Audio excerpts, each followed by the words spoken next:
این گیاه که میبینه گیاه آبشنه، بهترین دارو برای مناسب برای سرماخوردگی، گلو درد، عفونت گلو. عرض کنم خدمتت مال نرم کردن روده و در ضمن بچه هایی که میل به غذا ندارن، بهترین دارو مخصوصا مال بچه ها که میل غذا ندارن، هم عنوان دمنوش میشه استفاده کنی، هم میشه خوش کنی، پودرش کنی، بغل غذا تو ماست بریزی، تو دو بریزی استفاده کنه. بهترین داروه.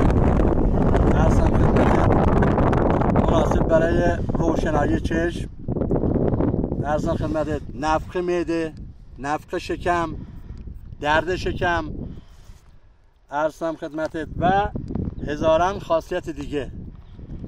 و در ضمن خواهش میکنم رد نکن یه لحظه، در ضمن کسانی که از باد فتق رنج میبرن 99% دکترها میگن باید